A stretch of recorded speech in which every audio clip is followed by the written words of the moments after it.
Amigos por carros, muito bem-vindos ao primeiro episódio na unidade 2 da Garagem das Bens. Para você que estava curioso aí de conhecer esse espaço, ele ainda não é um espaço para a gente receber os amigos, mas muito em breve teremos a unidade 3 da Garagem das Bens, onde vocês serão convidadíssimos e poderão participar desse encontro com a gente, tomar um drink. Agora que está chegando, né, o primeiro aniversário da Garagem das Bens. É verdade, primeiro ano aí. Em breve, hein? E é o seguinte, ao meu lado, Leandro Pimenta, meu sócio na Garagem das Bens, apresentador também do Amigos por Carros, e viemos aqui trazer para vocês esse exemplar belíssimo da ML 430. Essa geração W163, que é o primeiro SUV urbano de luxo.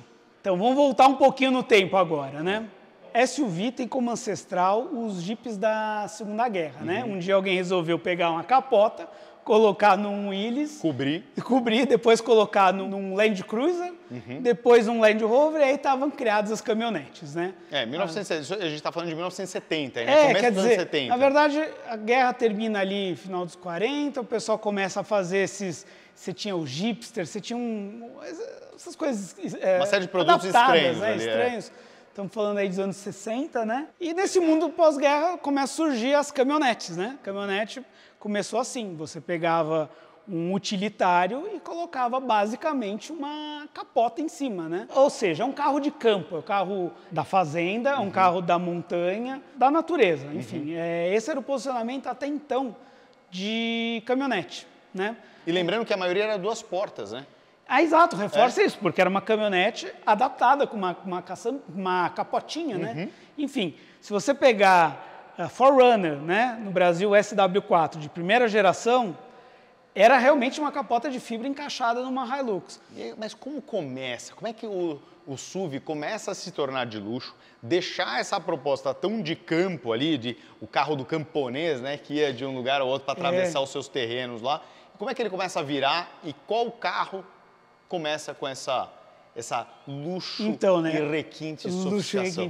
A gente falou muito, né, da ML, a importância dela como primeiro SUV urbano de luxo, mas o primeiro SUV urbano de luxo, mas o primeiro SUV urbano vendido assim, projetado assim, comercializado desse jeito foi a Explorer. Todo o programa de marketing, né, do desenvolvimento da Explorer era esse, né?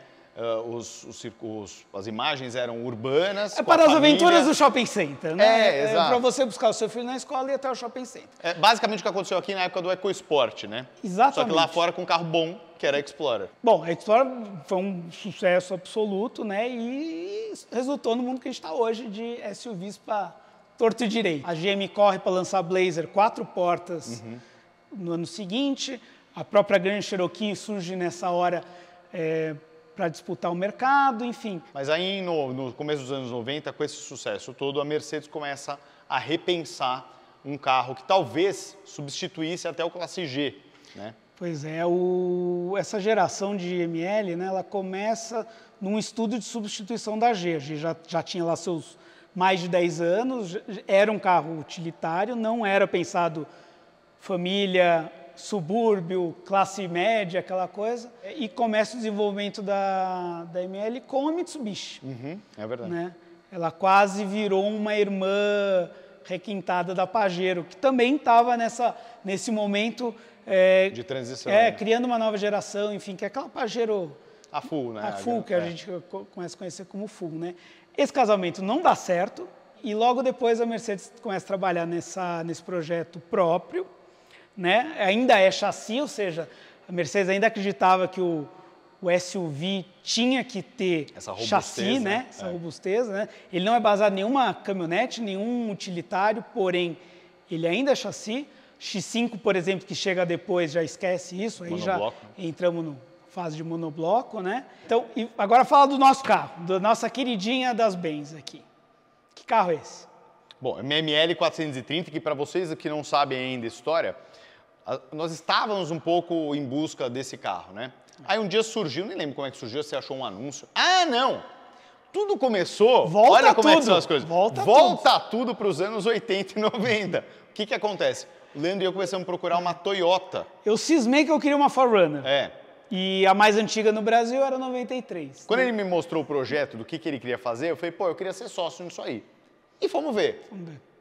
Impossível achar um Toyota um que SW4 funcione.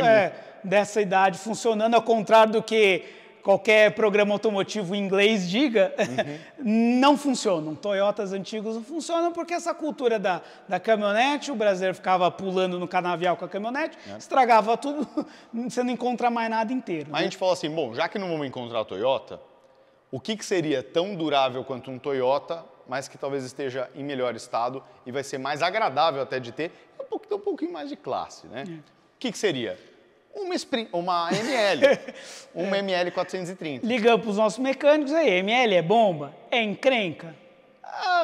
Todo mundo falou, não, assim, é que nem qualquer Mercedes antigo, bem cuidado é bom, mal cuidado vai ser ruim, mas é motor de classe E, câmbio de Mercedes, num chassi que só melhora, né? É uma construção mais robusta, apesar de ter suspensão independente frente e atrás, mas ainda é chassi. Então não é um chabu. A questão é achar um carro bom, né? O que tinha? As variações mais complexas são 230, que é a 4 cilindros de primeira série, que nem compressor manual, Nossa, raríssimo vou até. falar que eu vi uma num anúncio no Brasil só. Depois tem 320, que é o do lançamento. É legal, mas já que você pode ter um V8, para que você vai ter o V6? Optamos nós pelo motor V8, que é um 4.3 V8, mesmo motor aí dividido em diversos outros carros. M113, né? É um com clássico, câmbio né? 7226 já fase 2, que é o com seleção de marcha. 279 cavalos, quer dizer, com 40 quilinhos de torque. O número parece estranho, parece baixo, você fala 280 cavalos, mas tem 40 quilos de torque e faz de 0 a 100 em 7,8 segundos. Fazia, né? Fez na época do lá lançamento. Atrás, né? Aí fomos bem desesperançosos, né? Desencorajados, fomos lá olhar, lá na Raposo Tavares. Falei, Leandro, manda o cara vir metade do caminho, porque eu não vou até a cidade dele lá. Aí detalhe, né? A unidade que a gente encontrou, né? Pelas fotos pareciam inteiras, um pequeno detalhe é que tinha 245 mil quilômetros. É verdade, é. Aí que começou, acho que um pouco o nosso apreço pela quilometragem Mercedes, alta, né? E aí virou uma brincadeira nossa, né? Que eu falei, André, procura no carro tudo que não estiver funcionando pra gente chinelar, mandar ver no preço, né? E começou, vidro, funciona, ar-condicionado, funciona, tração, funciona, temperatura, trava câmbio. elétrica, funciona, tudo. Daí a gente chegou à conclusão que... Aí fomos dar uma volta, né? Aí o cara ainda falou assim, não, pode ir. Pode ir, leva os carros. Aí pegamos, fomos dar uma volta na Raposo, o carro andava bem, não ferveu, não acusou nenhuma luz. Aí voltamos e falamos pro cara, vamos ver se passa lá no check-up da supervisão. Por sinal, um abraço para os nossos amigos da supervisão, que foram super atenciosos nesse caso, porque a gente tinha uma certa urgência. A gente conseguiu, fez uma verificação de qual loja estava mais vazia. A gente foi na loja da Rua dos Pinheiros, né? Fizemos uma avaliação do carro, seguimos de lá para o mecânico, o Wagner da Classe um abraço, né, pro Wagner. Um abração para o Wagner, que o Wagner fez a revisão toda de entrega desse carro, que a gente fez uma manutenção pesada, né, tinha bastante coisinha. O fato é, quando chegou lá, ele fez uma lista, eram 3 páginas. 3 páginas de checklist de coisas de manutenção para fazer, né? Mas aí perguntamos, o que precisa fazer? Para eu rodar. O óleo trocou, né? O óleo trocou agora, o freio tá bom, pode usar. Ou seja, pegamos o carro, na verdade, fomos embora com o carro, andamos com o carro uma semana, mas a gente voltou lá e falou, não, já vamos aproveitar, vamos fazer aí parte de suspensão. Vazamentos, o que foi mais forte foi vazamento e suspensão, né? Mas assim, característico de... Isso é muito engraçado, porque você pega esse motor M113, independente se ele está na C, no caso da 43, se ele está numa E, se ele está numa CLK, os problemas são muito parecidos, tá? Então, até em função disso, você tem muita facilidade de peça. Sim. Mas, enfim... Cativados pelo carro. A gente desassustou, né? Quer dizer, acabamos com medo da quilometragem. Enfim, um carro com essa quilometragem sem nenhuma batida, né? Apenas retoques. Todos os vidros originais, até o para-brisa. É verdade, isso é outra coisa importante. A raridade era um carro do interior, não era um carro de São Paulo. E aí, vamos começar a mostrar o carro? Vamos lá. Vamos? Vem com a gente, diretor. Para você que estava curioso, o negócio é o seguinte, você vai ver aqui uma série de coisas. Primeiro, os plásticos não são os melhores plásticos da história da Mercedes-Benz. Mas você já começa a realmente, quando você entra no carro, você fala assim, bom, isso aqui não é a mesma coisa que um Toyota que eu estava acostumado a ver nos anos 90. Você tem já esse material de imitando madeira aqui em boa parte do console central, a manopla de câmbio. Algumas, principalmente nos Estados Unidos, vinham com volante metade aqui parcial de madeira, mas esse volante é revestido em couro. Os bancos elétricos com 3 memórias. Então, o rebatimento elétrico dos retrovisores externos. Ah, e uma coisa que você quase não vê em Mercedes-Benz. Porta-copo. Por que acontece? Porta-copo na Mercedes era meio opcional. Então, classe E e classe C, W202, W210, eles tinham, mas era um opcional. E era um só, tá? Aqui você tem um para cada ocupante. Aqui 3 saídas de ar, que também já era uma preocupação com quem estava lá atrás, dá uma boa refrigerada.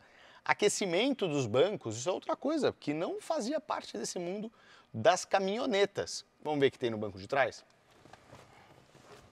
Bom, a parte familiar está aqui, né? Bastante espaço, cabem 3 numa boa, são 23, 3 assentos de verdade, o porta-copos, né? Que não era muito comum nas Mercedes, né? Isso realmente é uma novidade, né? Os airbags, né? Airbag lateral traseiro, quer dizer, quanto tempo demorou para os outros carros terem isso? E espaço pra caramba, espaço pra cá, espaço lateral. Essa época ainda tem muito isso, né? Essa proporção de porta e vidro é muito engraçado, né? Bem Porque você tá meio num né? aquário aí, né? Você é bem visto no carro. E o que acontece que as pessoas ficam bem maravilhadas, adoram, é essa telinha de separação do bagageiro para o habitáculo, que é muito bacana. Outro dia me pararam na rua e perguntaram se eu tinha cachorro. Ah, é? Por causa da telinha. Então, também é um clássico, veio das Wagons Mercedes, né? Uhum. Que desde a primeira Wagon, desde a W123, as Mercedes peruas já vinham com essa redinha, eles trouxeram para o SUV também. Vamos ver a mala? Agora, uma das partes mais importantes de um SUV. Calma! Então volta. Temos algo muito importante. Não volta nada.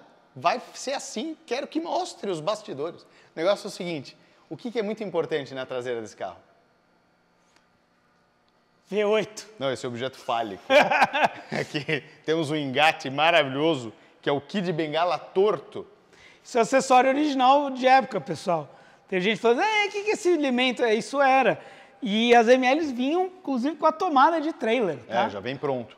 De novo, é aquela questão, transição, né? Do utilitário para o SUV urbano. Né? Sabe o que acontece hoje na ML? Para você ver como a tecnologia também é muito responsável por isso, por transformar o SUV, deixar de ser tão analógico. Eu acho que boa parte disso realmente é a evolução da tecnologia. Ele deixa de ser tão analógico como esse que você ou tira ou põe. E nas MLs e nas MLs mais novas, você tem um botão que você aperta e ele... retrátil, né? Ele Equinox. Equinox. O elétrico. Equinox. Ele sai debaixo do carro e se pronuncia na traseira. E aí você engata o que você quiser. Tá bom? Tava muito sério esse episódio. Muito bem, Equinox, vamos lá. SUV urbano familiar, né? Uma preocupação com espaço. Aqui é uma coisa importante, o porta-malas é bom. Havia nessa primeira geração opção de 7 lugares, né? Que na geração seguinte se perdeu, né? Só foi voltar graças a Deus também, depois. Né? Mas assim, se você precisa, aquilo te ajuda em muito, mas assim, né? mas ia ser tipo uma Zafira, né? Ou você tem 7 pessoas, ou você tem mala. Enfim... perdendo o caráter utilitário, não tem step em tampa pendurado. Ah, é verdade. É um step temporário, pequenininho aqui embaixo. Que ninguém nunca usa, né? E é isso. Na verdade, eu acho esse carro de usar na cidade, eu acho ele muito prático, porque ele não é tão grande. Hoje você fala de ML, hoje GLE, né? Atualmente estamos falando de GLE, nomenclatura atual. São carros enormes, grandes, gordos, altos, largos. Eu acho esse um tamanho bastante razoável para um uso urbano. Na verdade, nós estamos aqui side by side com a próxima geração, né? Estamos aqui com o W164. Exato. Certo? Bem maior. Muito maior, mais larga. Bom, tudo bem que a gente está numa 63 aqui, então ela tem os fenders aqui um pouco mais largos, enfim, a saia e tal. Mas isso aqui é um outro episódio. Mas é só para mostrar para vocês como esse carro é engraçado, porque ele é muito mais largo, ele é maior e ele é mais baixo. Exato. Então, começa a mudar muita coisa, principalmente linha de cintura do carro. E monobloco. E monobloco já. e suspensão a ar. Exato. E motor 6.3, né? 6.2. Então, assim, coisa que não tinha nessa época. Ah, mas tem uma versão aqui muito legal. Tem MG, que era ML55, quando ainda não era compressor, era aspirado, mas era o motor de maior litragem da Mercedes, mexido ali pelo AMG, que nós, inclusive, negociamos uma, mas não avançou Não deu muito certo, né? Fiquem agora com o nosso test drive deste veículo. Pelas ruas de um subúrbio paulistano, né? Exatamente. Habitat natural de uma ML de primeira geração. Agora chega de falar, né? E vou mandar. Né? Primeira coisa, posição de dirigir, né? Isso é muito engraçado nesse carro, né? Muito anos 90, né? Muito. Então, Muito vidro. Né? Você se sente exposto, né? É. O braço, inclusive, vai aqui numa posição... Em vez de pôr no apoia-braço, eu ponho aqui em cima, Olha, acho mais olha gostoso. o cara aqui na XC40, você só vê o pescocinho dele. É. Aqui a pessoa tá vendo o teu peitinho. Quase tua barriga. tipo, a gente é um reizinho aqui aparecendo. Mas é muito forte, né? É, ela tem um delayzão, né? Câmbio dos anos 90, né? E câmbio Mercedes também, né? Exato. Câmbio Mercedes tinha essa característica, são câmbios mais lentos ali e mais elásticos, né? Não tem a mesma resposta que tinha os câmbios de BMW, Sim. por exemplo. Mas ela é gostosa de andar, assim, né? Agora são situações diferentes. Estamos aqui num reto, ou numa estrada, por exemplo, você usa aí o limitador de velocidade ou o piloto automático, que é aquele padrão Mercedes. Bem Mercedes, né? Que é o tempomat, né? Tempomat. Então você joga ele para cima e para baixo ali, tem o return, né? Ele consegue ir para a última velocidade selecionada. Funciona super bem e nessa época, inclusive, ele já freava o carro, que não acontecia com as BMW até pouco tempo atrás, até 2012, por aí. Esse carro ele já mantinha, você está numa descida, ele vai segurando ali um pouco a velocidade do carro. A posição é boa, a gente falou dessa questão da área envidraçada, a visibilidade é muito boa para tudo quanto é lado. E você falou do Tempomat, que é um clássico das Mercedes, e ao mesmo tempo você tem o cluster, as alavancas e volante vindo da Sprinter, né? Que é aquilo que a gente falou mais cedo, né? Uma das críticas um pouco dessa primeira geração foi da simplicidade do acabamento, né? Mais simples que uma Mercedes da mesma época, né? 2001, por exemplo, ela não tinha sensor de estacionamento, e sensor de estacionamento entrou na Mercedes em 97, 98, na classe S, e 2000 já fazia parte das classe C, por exemplo. Ela começa suave, daí vai. Carro bom gostoso de andar. Ela é muito gostosa. O que é estranho, né? Por exemplo, coisas que me incomodam. E sacolejo. É o sacolejo. O sacolejo típico primeira dessa leva, fase, né? Essa fase de SUV, né? Dos anos 90. Agora, uma coisa que me incomoda é o volante, que é extremamente lento e com diversas voltas, né? Então, você vai ter que manobrar para ir na garagem. Nossa, você vira para lá, para cá. Tem que trabalhar, né? Puta, dá um trabalho do cão. Isso é uma coisa que me incomoda bastante no carro. Sabe onde o momento que eu sinto mais essa questão? A questão do sacolejo, isso acontece, SUV grande, pesado, isso é muito presente. Agora, tá nos mais modernos. Agora, o que eu acho bem típico dessa fase, eu vou pegar aqui, você vai ver. Na hora que você está vindo aqui desenvolver velocidade, e daí você entra no freio. Que você vê que o carro está tentando. Não sabe pra onde ele vai. Ele está tentando achar asfalto aqui, né? E eu acho isso bem curioso, né? É um feeling estranho de direção, mas o fato SUV, gente, era assim, tá? Vamos lá, fazer mais um sacolejinho para você, olha lá. Aqui, e ela é barulhenta, né? Então assim, ó. Deve dar, acho que vocês estão pegando na câmera, né? Deve estar pegando. É barulhento. Muito plástico duro, né? Isso é uma coisa que é um pouquinho, mas tem um pouquinho de textura. Mas essencialmente... Mas a questão são os encaixes, né? A porta é toda plástico mesmo. Então o carro fica barulhentinho. E anos 80 e 90 é uma época ruim dos plásticos, né? Os plásticos ainda eram muito rígidos, pouco flexíveis. Então quando você desmonta e monta essas portas, depois é difícil você reencaixar isso, porque você tem que pôr umas presilhas novas, tem que trocar presilha sempre que desmonta. Elas quebram um pouquinho, então é uma coisinha chata, mas não é característico só desse carro. Isso é bem da época, da geração. Tem até um roncão bonito, ó. Atingimos 30 por hora.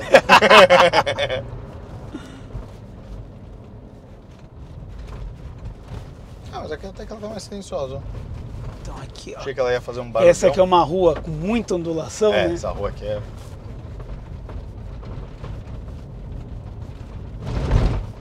Ó, vamos fazer a troca. Vamos. E agora se assume.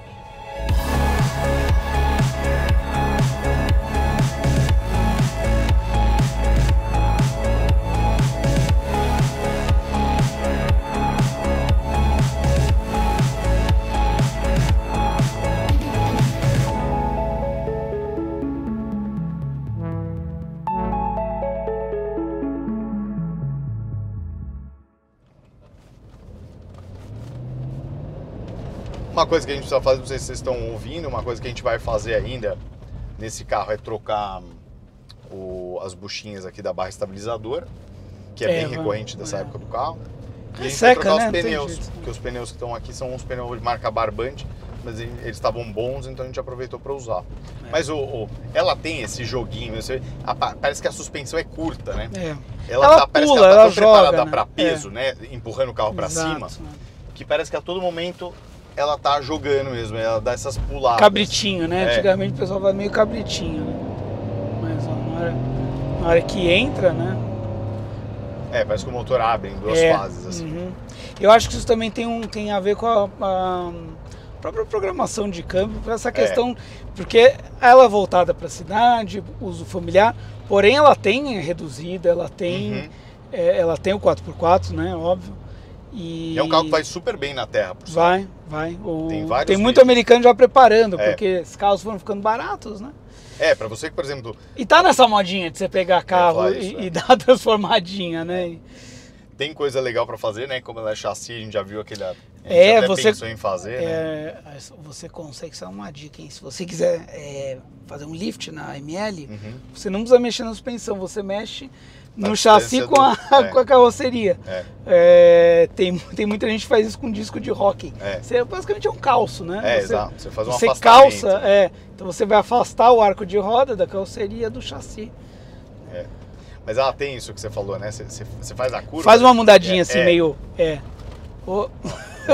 Assim, ó. E a traseirinha, né? E a traseira, ela não tem a dinâmica que hoje em dia você anda no SUV, seu carro tem muito mais... Parece que a frente e a traseira não estão bem... não estão muito ligadas, não. Né? Parece que eles esqueceram de se comunicar, né? Então você aponta a frente do carro e a traseira... Daí você dá um minuto, a traseira vem, né? Ela segue. Mas assim, é uma viagem no tempo mesmo, porque obviamente esse carro, bom, o projeto é de 96, né? Isso, lançamento, né? Lançamento em 96, projeto bem mais antigo. A gente ainda tá numa fase 1 aqui, só com uma leve mudança aí de lanterna e farol. A fase facelift, eu acredito que alguma dessas questões de aspereza, de ruído, pelo que contam, melhorou bastante, né? Uma pena a gente não ter praticamente nenhuma fase 2 no Brasil, nenhum facelift, né? Seleção de marcha. Mercedes sempre no câmbio mesmo, sem borboleta.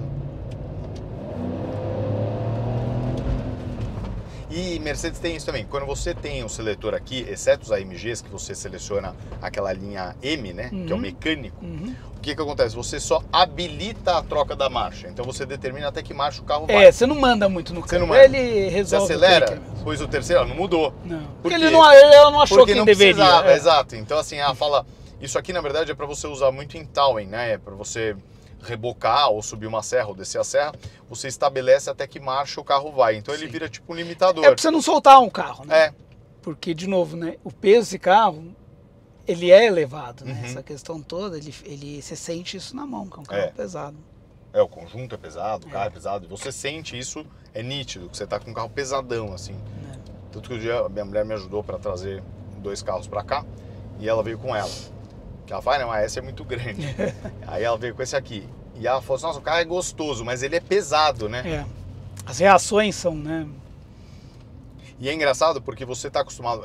você vê como a Mercedes nessa época era um primeiro projeto, né? Porque o que ela tinha mais pesado que isso aí era a G, né? Mas quando você anda numa E ou numa C, os carros são muito mais leves, né? Volante mais leve, o carro é mais macio. É diferente disso aqui. Porque nessa época as Mercedes eram bem características, né? Eram carros macios, né? Hoje em dia eles foram ficando um pouco mais, querendo ficar mais meio BMW, esportivinho, né? Bom, pessoal, esse foi o nosso teste, nosso rolê aqui pelas ruas do bairro aqui. No subúrbio, né? E ele nunca nos deixou na mão. Nunca. Esse é um carro que chegou na coleção meio um pouco expectativa, né? A gente não sabia se ele ia estar ruim, se a gente ia ter que, se a gente já ia pôr suspensão de off-road, pneuzão, a gente não tinha grandes expectativas com o carro, nenhum projeto definido. Ele chegou como quem não quer nada, como aquele cachorrinho que se adota assim, né? É isso mesmo. E foi ganhando nosso coração, né? Hoje é um dos grandes queridinhos da garagem, né? Então, assim, esse carro realmente ele foi mal falado aí por N motivos. Você encontra muito vídeo, talvez falando que esse não é o Mercedes-Benz para você comprar, mas realmente é, e a gente te desafia. Se você estiver procurando um SUV dessa fase aí, dá uma olhada, vai ver o que tem de ML no mercado, leva essa alegria para tua casa, que vai ser muito bacana você dividir essa história também com a gente. E você quer algum outro vídeo de um outro Benz aqui da garagem? Você quer partir para o luxo e requinte extremo? Ou você quer ir para onde está o Júnior? Cadê o Júnior? O Júnior está lá atrás. Tá lá. Ah, é o Juninho. Você quer um vídeo... A190.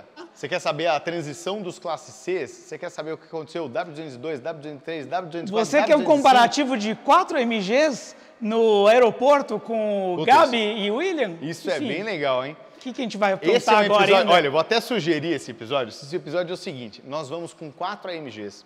Todas 6.2. Exato. Vamos ver o mesmo mesmo motor em diferentes carrocerias, como que o carro se comporta.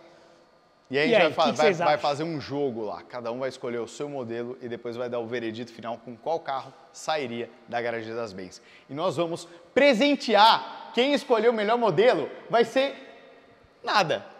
Um abraço. Vai ganhar um parabéns nosso. Espero que seja o William com a E55 dele. Quem sabe o William aparece com a E55 dele nesse episódio para vocês poderem curtir um pouco. Beleza? Então tá bom, pessoal. Um beijo, um abraço, que eu preciso escolher qual Mercedes-Benz eu vou embora hoje. Tá bom? Tá legal? Obrigado. Um beijo para vocês que vieram da caravana do Paraguai. Um beijo para todos vocês. Um beijo, diretor, querido. Sua beleza me encanta. Um beijo. Agora eu vou para casa. Vou cantarolar músicas. Tchau, pessoal. Valeu. De alegria.